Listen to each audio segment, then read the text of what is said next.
Well, hey, everybody. Happy Thursday. More importantly, happy opening day. Getting ready to record Mike in the Midwest for this week, episode 93. Got the Cardinals hoodie on, the Sunday cap, even though it's Thursday. It's my favorite Cardinals cap they wear. So let's do this. Good to be in the studio, but it's early. It's the only time I got to get in the show. It's been a crazy week, but let's do this. Here we go. Excuse me.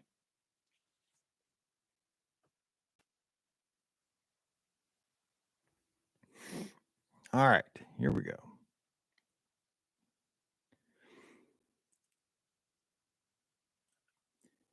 Well, hey, everybody. Welcome to Mike in the Midwest, episode number 93. This is the exclusive podcast for folks like you who are generous supporters of the Be Our Guest podcast here on Patreon. I thank you so very much for that. You allow us to put this show out consistently all around the internet, which goes to all corners of the globe. We hope to always share smiles and laughs and memories with friends all around the world. And you guys allow us to do that. Personally, you allow me to do something that I am very passionate about. I love podcasting.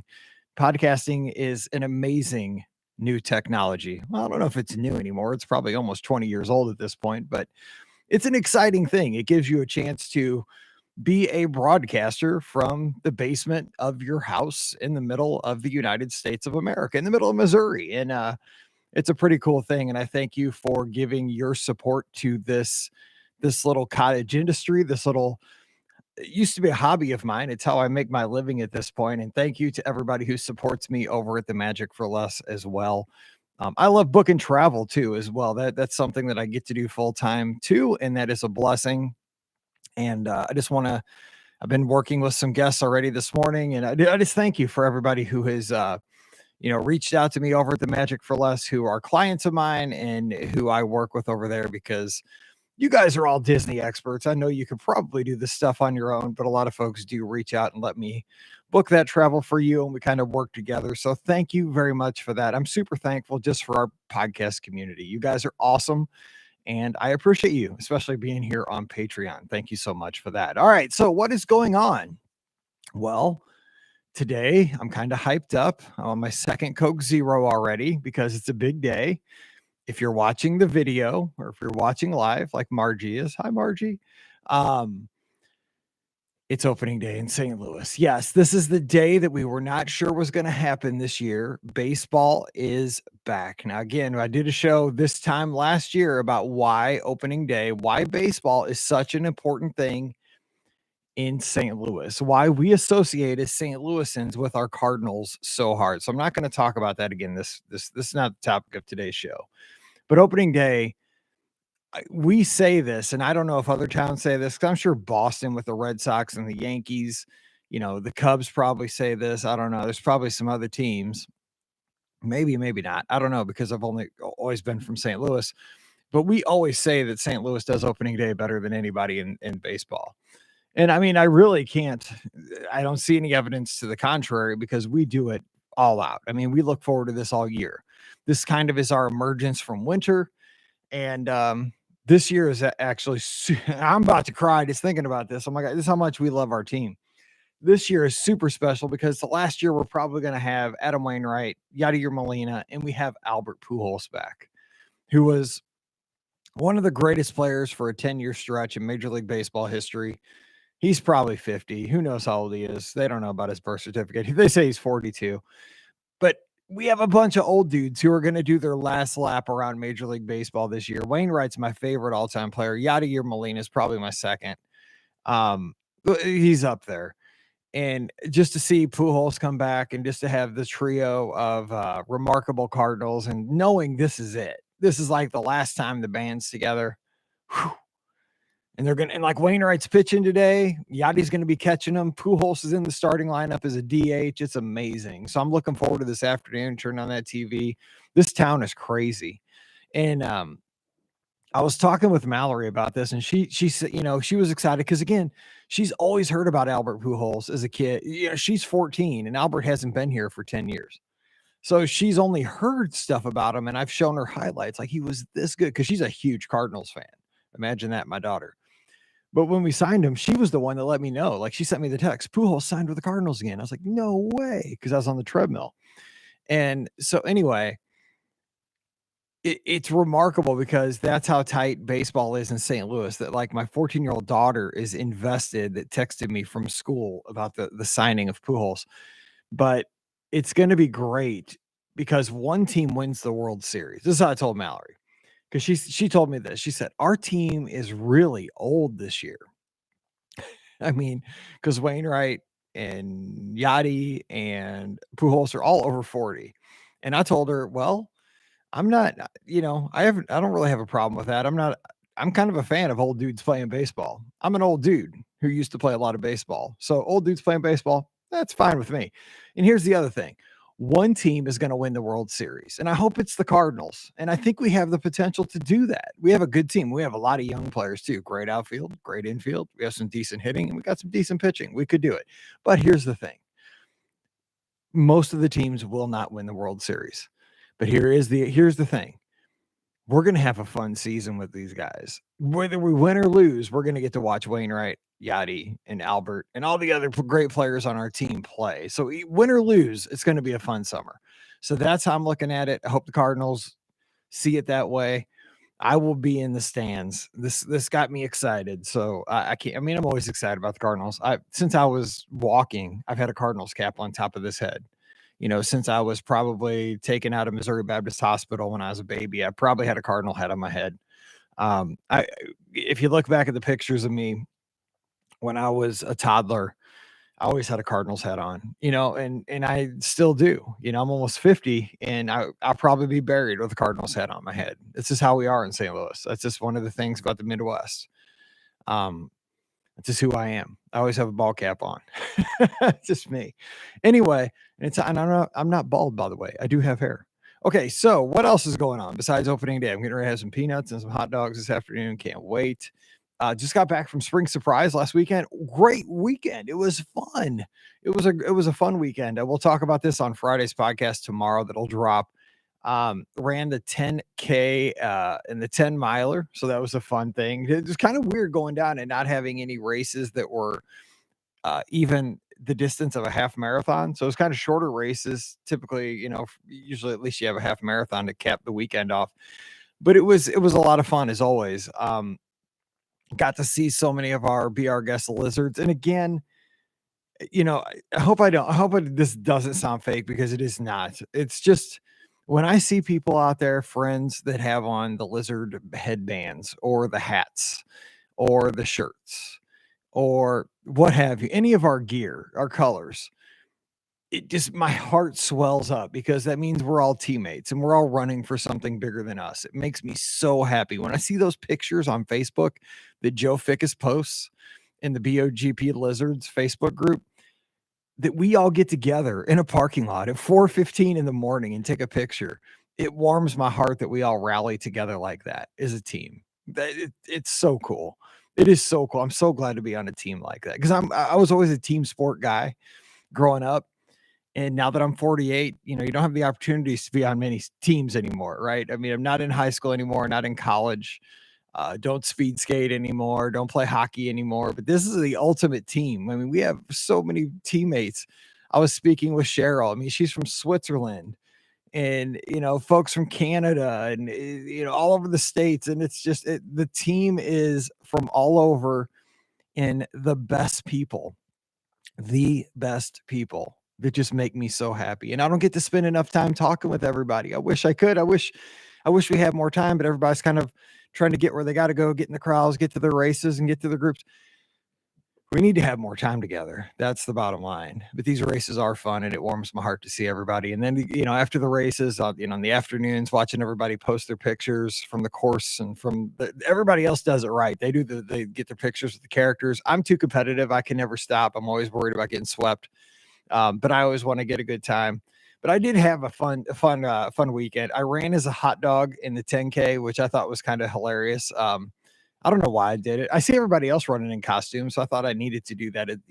I've run as Buzz Lightyear once. I ran with some wings at Tinkerbell. at one of the Princess 10Ks. So I thought, okay, I'll try that. It was fun. It was hot. It was super hot in the big foam suit, but I had a good time with it and got a lot of pictures, and a lot of every DJ on the course was like, "Hey, hot dog," and a couple of people played the hot dog dance.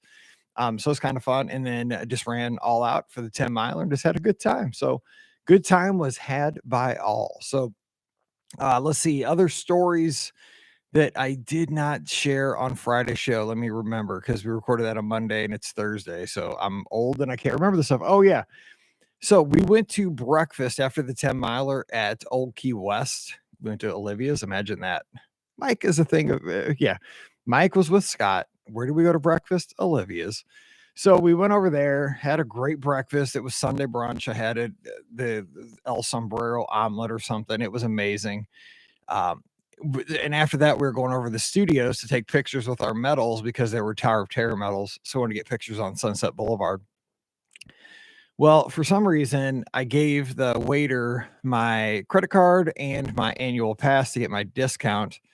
I remember he said, "Oh, don't worry about it. I know you're an annual pass holder." So I took my annual pass card out and I must have left my credit card behind, because when we got to the studios, I had a message on my phone from Old Key West saying, "Mr. Rallman, you left your credit card behind. Don't worry. We've got it locked up in the safe. You don't have to rush back over here. Continue, enjoy your day.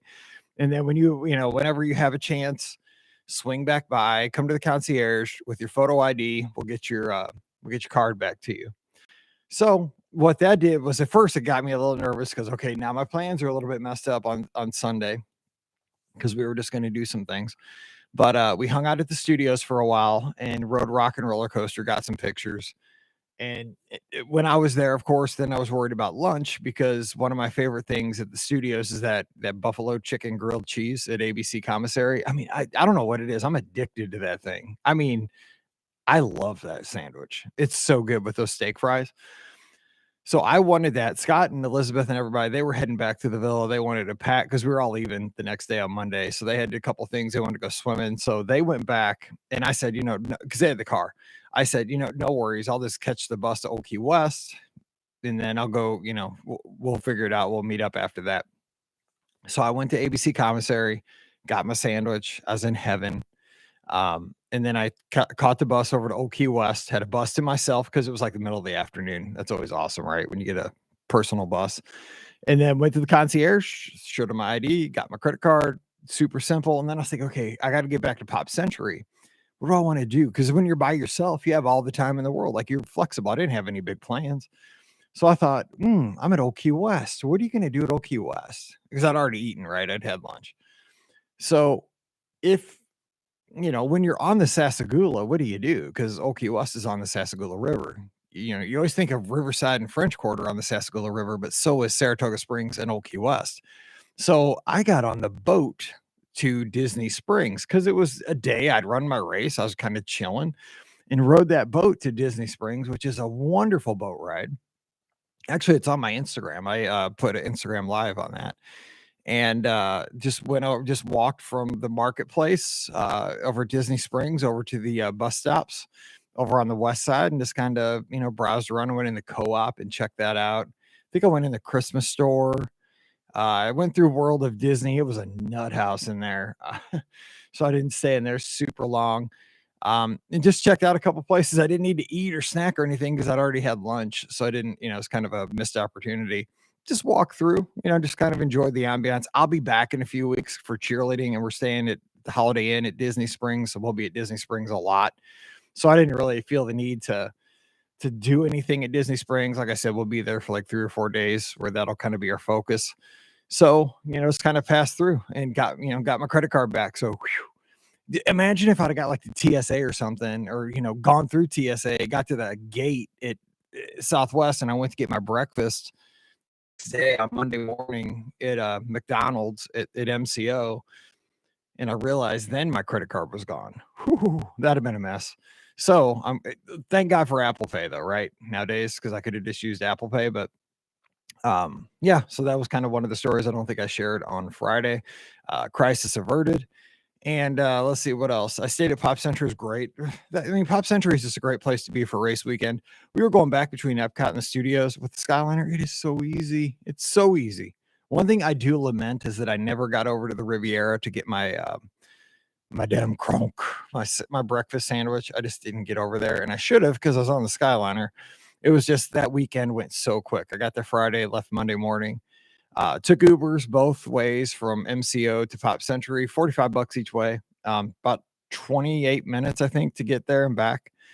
So very easy and not super expensive, not super cheap, but not super expensive. What else? Didn't go to Animal Kingdom, but went to the other 3 parks and just had a good time.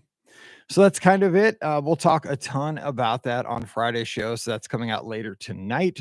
So stand by for those details. And again, that's coming up. Oh, also, I wanted to throw this out there because you guys are the patrons. I want you to get the first dibs on all the new information that's coming out. If you are curious about the next podcast cruise, we are super duper close to announcing podcast cruise. What is it going to be? 6, 7? It's going to be at least 6. Anyway, the next podcast cruise is going to be on the Disney Wish, and it's going to be the most patriotic cruise to ever sail because it's going to be over the 4th of July, 2023. So just be ready. We're going to announce that very soon, but it is going to sail over the 4th of July, 2023. I believe it's going to be a 4-night sailing to the Bahamas on the Disney Wish. We picked that because, and this is not set in stone, but we're pretty close. We're working with Disney Cruise Line behind the scenes. We've got a block of rooms, staterooms set aside. But what we're going to be doing is we're going to do a lot of events and stuff on this sailing like we always have, but we wanted to make it a shorter sailing so that we can make it as affordable as possible. We want to make it during a holiday where people were off work. We also want to make it in the summer where families could travel because our audience tends to be families and we love I'm a family man. We're a family podcast. We want family sailing with us. We didn't want to make it one of the most expensive sailings. We also know most of our guests have sailed on the other ships. We probably want a new experience. So we tried to think about all the factors as we were coming up with when you've done as many podcast cruises as we have, it's hard to kind of to figure out what you're going to do next. So we want to go new ship, as affordable as we can make it, and try to do a time where people were most likely off work and the kids were out of school. So those were kind of our factors. So stand by for that. We'll get you some details on how we can get you a quote, and I'll be booking those for everybody. So we'll get you those onboard credits and all that stuff as well. Private events, podcast recording on the ship, and stuff at Castaway Key too. So it's going to be fun, but it's not announced yet. So don't go spreading. It's just our secret for now. Don't go tell them the general public right now. Seriously, if you're listening to this, don't post it anywhere yet because I don't even know from Pam that I'm supposed to even be blabbing about this yet. So just telling you, but pretend like you don't know until like soon. But just you can put that in pencil for right now. We're working on it. But I don't even know for sure we're close. That's what we're narrowing it. That's as far as I know. You know what I know now. That's what we're looking at. You know me, I'm patriotic, so that'd be kind of cool. All right, so what else is going on? Let's hit feedback from last week's show. Last week I talked about Pine Woods, this place that was when I was a kid, it was so far away, and now I live as far west from where I used to live as I did then, and it really wasn't that far away, but it's a little RV park where my buddy Ryan and I would fish and ride our bikes and explore the woods, which was probably not even that big, but it felt like it was, went on for hundreds of miles, and it's gone. It disappeared in the late 90s. I think there was a Grateful Dead concert. I was doing some research and there was a Grateful Dead concert there. A deck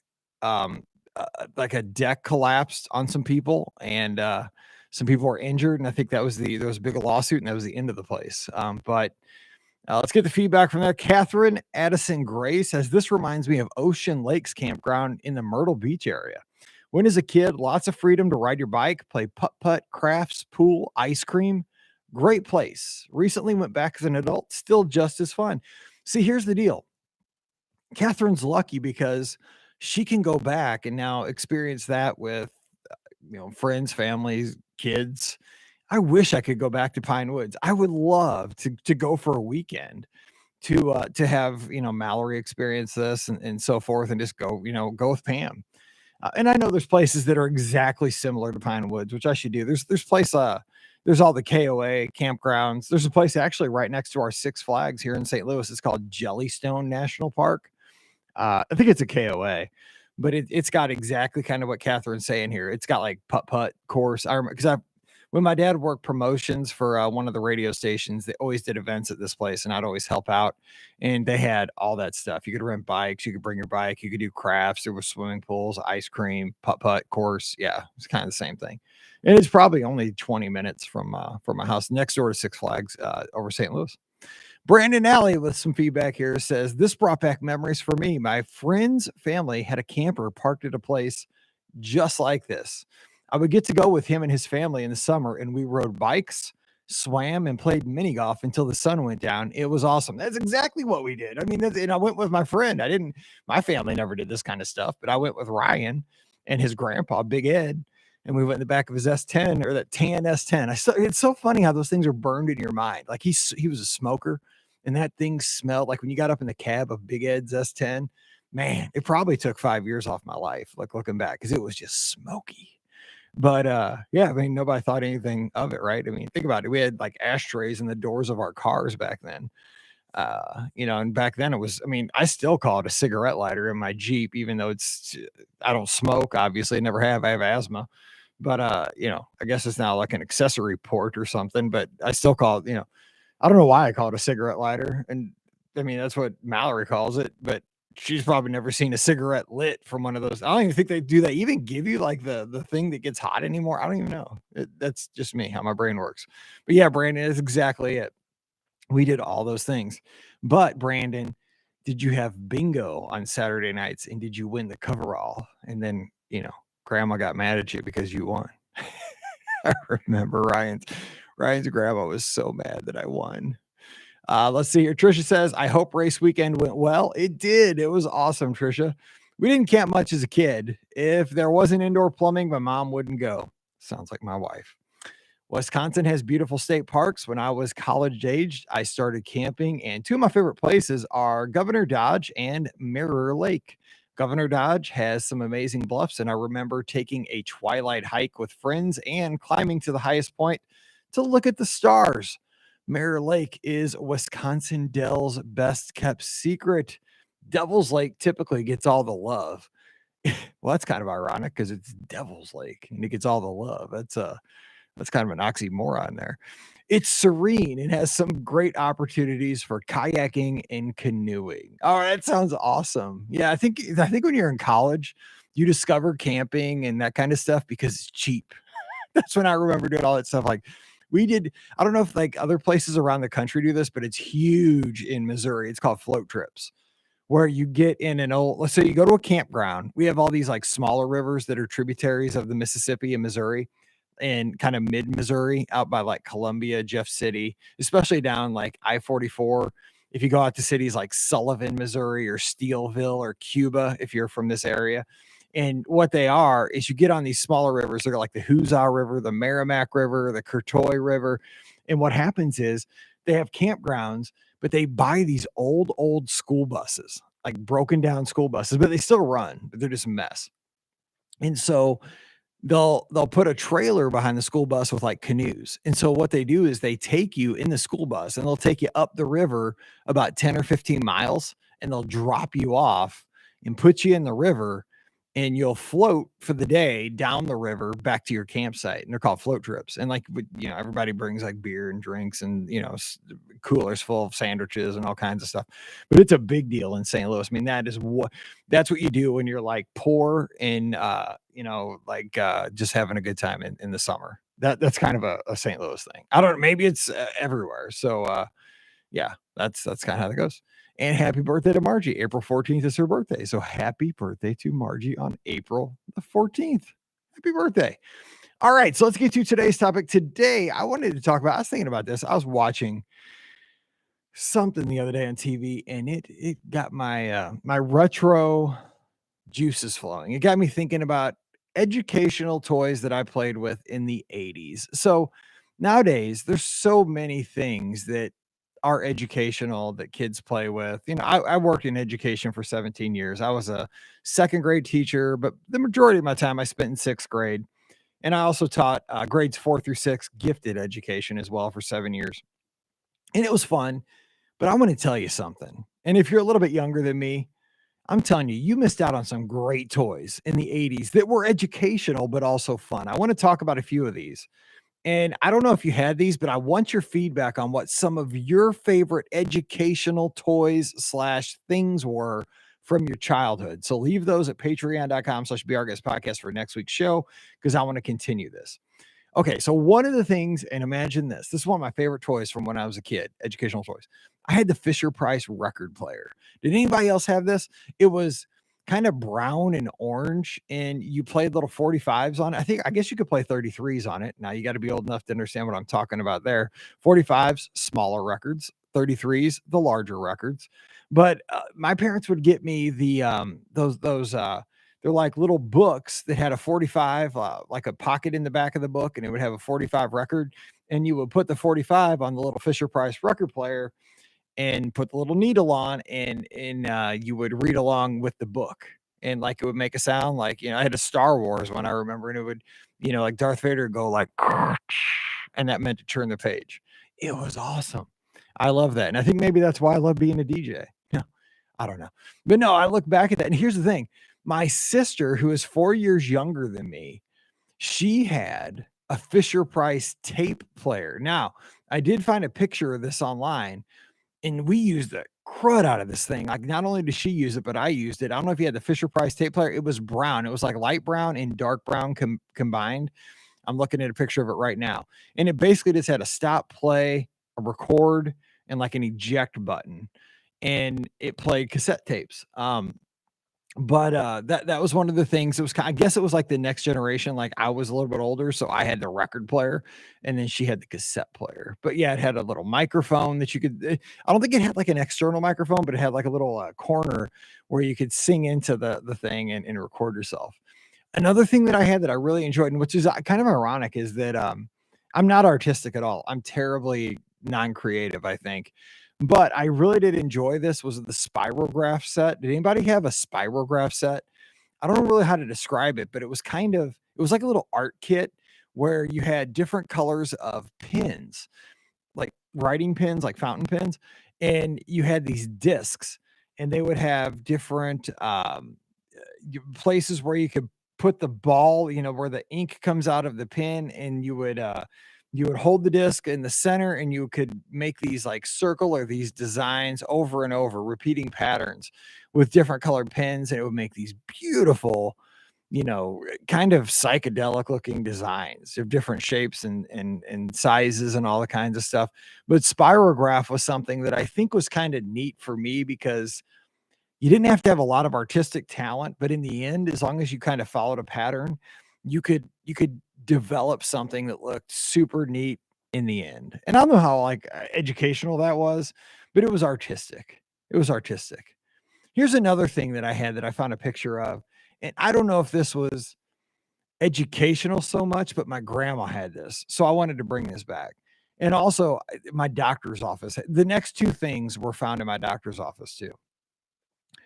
One was the water ring toss. Now, to me, if I look back at this and I want to compare this to anything, this was the 1980s, maybe 70s, like Game Boy, right? This was before electronic handheld games.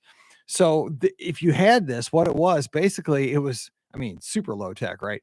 It was a thing that was filled with water, like a cylinder, but it was elongated, and it had some colorful little tiny rings inside the water. And then at the bottom, it has bottom right hand corner, it's got a little button, and when you push the button, it shoots kind of air into the water, which makes the rings fly up into the water. Various pressure. If you push it real hard, they go super high. If you push it kind of soft, they go kind of lower. And there's like little hooks inside the water, and the goal is to get the rings inside the hooks, or on the hooks, and that's how you win the game. I love that. My grandma's, I played that for hours. I love that thing. But the thing was, I don't know if you had this too. So some of those toys could never leave grandma's house. Like, that thing always stayed at grandma's. I could not take it home. So I think that's why I liked it so much, because I didn't get to, like, if I would have taken it home, I probably would have played it, and then I would have put it away and never played it again. But because I only got to play it at grandma's house, it was special. Something in that. Okay, the other thing I wanted to talk about that was at my doctor's office. Now, let me tell you, when I grew up, and I still do, I have asthma. And when I was a kid, I had asthma, terrible, something fierce. I had to go to the doctor twice a week to get shots for like allergies and asthma, like stuff. And so I had to go like twice a week. And the thing was, when I got my shots, I had to stay in the doctor's office waiting room for 30 minutes after, and they would, to make sure I didn't have like some kind of a reaction. I don't know why that was, but I did. And so I spent a lot of time in Doctor's Warren, that was his name, Doctor's Warren's waiting room. And one of the things he had besides that game was that he had the magazine, and I'm sure you guys all had this magazine. Remember Highlights for Children, the magazine?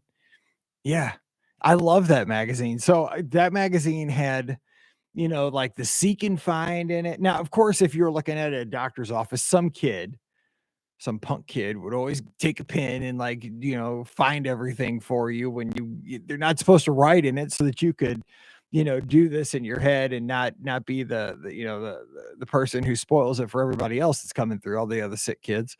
But it had that cartoon like Pokey and somebody, I can't even remember. It had the hidden pictures, but I loved Highlights for Children. But again, this is one of those things. I always wondered why my parents didn't get me a subscription at home, but now looking back, I kind of get it, because why would they? I was at the doctor's office twice a week. I had a subscription. I had plenty of time. I had to sit there for 30 minutes twice a week. I read the whole thing every week. I didn't need a Highlights for Children subscription at my house. I was always at Dr. Warren's office. So that was kind of one of those things that I really enjoyed, though. Looking back, like when I see a Highlights, it takes me right. I can almost smell the doctor's office. Like I can smell it when I see that picture. Another thing that from the 80s, now they're not really a toy, but something when I associate 80s and education, those two words that I have huge nostalgia for, is the Trapper Keeper. Okay, so now did you guys have a Trapper Keeper for school? Now there were knockoffs, but if you were like a player back in school, you had the real Trapper Keeper that said Trapper Keeper. Now, if you don't know, if you're younger and you're like, what is Mike talking about? What is a Trapper Keeper? A Trapper Keeper, how would I describe this? It was like the ultimate organizational tool for like a fourth grader. So basically, it was a thing that had folders in it, and the folders could even, so, and here's the thing about the Trapper Keeper.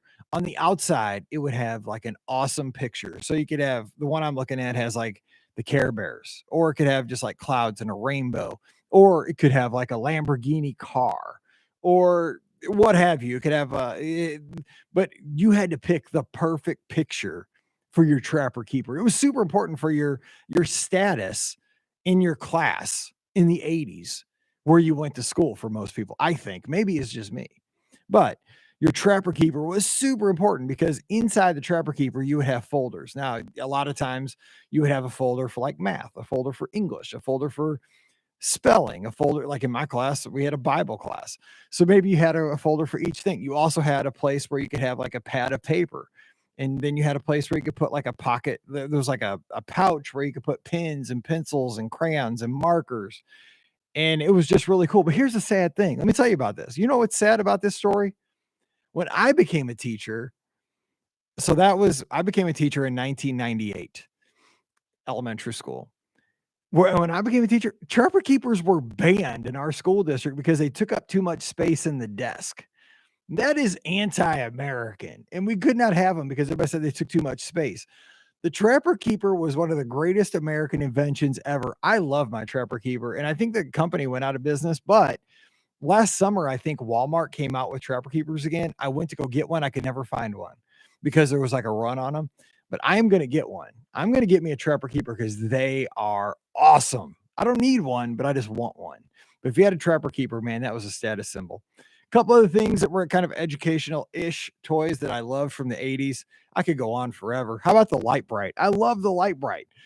Light Bright basically was just a big box that had a super hot light bulb that would burn you in the 80s. It was not an LED light bulb. No, we didn't have LED light bulbs when I was a kid. It was a light bulb that was probably 500 degrees. It was like a little bake. It could double as an easy bake oven, another fun toy from the 80s, but it had like a little grid. You had these papers, this little black paper that had designs on it. You'd sit it on top, you'd push in these little colored pegs, and it could make these awesome designs. And you could also buy these expansion packs where, if you wanted to do the Smurfs or Pac-Man, you could go to the store and buy more kind of replacement, designs and do those. And it was kind of a cool thing because you didn't have to be super artistic, but you could be creative and you could follow a pattern and do that. I love the library. That was kind of fun. We did have that. I shared that one with my sister. Another thing that we did not have, but I always wanted was Simon. Did you guys have Simon? This was the game where you had to just memorize patterns. It had a red, green, blue, and yellow light up pad, and it made sounds. Boop, boop, boop, boop. And so it would get increasingly complex. So like it would start off with just like red, boop, and you'd have to hit red, boop, then it go boop, boop, and it'd be like green, red, boop, boop. And so then you just had to keep going and try to get the record. I mean, this is what entertained us in the 80s, people. Now we have, massively multiplayer online games that people play forever against people on every continent of the world. And we had Simon. We had boop boop with lights and that was it. Man, we thought we were living the life. Okay, let me look on here and see if there's any more because I know we're running short on time, but let me see if there's any more that really stand out. Ah, man, there's so many. What do I want to close with here? One more thing on here that I guess I'll close with, and this is probably the quintessential 80s semi-educational toy that I think probably all of us had, and maybe few of us mastered, and it was the Rubik's Cube. I probably had 3 or 4 of these in different variations. Of course, I had the original Rubik's Cube, but I had like a little mini Rubik's Cube that was on a keychain. I remember I got that, I think at Spencer's, like in middle school. Um, and there were just different kinds. I think I had like a Rubik's Cube that was like a snake, as I recall, like some kind of like a Lynx Rubik's Cube or something. But the thing was, I never, ever, ever solved the Rubik's Cube legitimately. I say that because um, I think I once took the stickers off and replaced the stickers to try to do it, but then it looked all hokey because you could tell I had tore it up and done that. But it was, the Rubik's Cube was always something you felt like you were, doing something. It had that plasticky clicky sound when you were doing it. But you would see people on TV, not on YouTube back then because there was not YouTube, but you would see like on a show like That's Incredible with John Davidson or something like that, people solving Rubik's Cubes. And you just thought you could do that, but I couldn't. I wasn't smart enough. But I always wanted to solve the Rubik's Cube, but I think it was just fun to kind of have it around, like have it in your hand. And I was always trying. And the thing was, I could always get one side, which after a while I thought, one side good enough. I solved the Rubik's Cube. So those are some of the educational toys that I recall as a kid. What are yours? What are some of those toys it doesn't have to be from the 80s, but from your childhood? What do you look back on as some of those toys that weren't just like Hot Wheels or, roller skates or baseball gloves, something where there was a little bit of an educational slant to them, but they were still fun? I'd love to hear about that on next week's show. So until we get back together again, I hope you're doing great. I hope your baseball team has an awesome season, unless they're the Cubs. And if they're the Cubs, I hope they have a great season, but I hope they come in second to the Cardinals. We have a fun rivalry this year. Just kidding. But I hope that you are doing well. I appreciate you so very much. Thank you for being a part of the Be Our Guest podcast family. Also, come on over to the Discord. We're having more fun on Discord. I've been hanging out over there more, and come on over and join us over there, get in on the conversation. So until we get back together again next week, I'm Mike saying stay safe, stay healthy, and we'll see you real soon. All righty, everybody. See you later.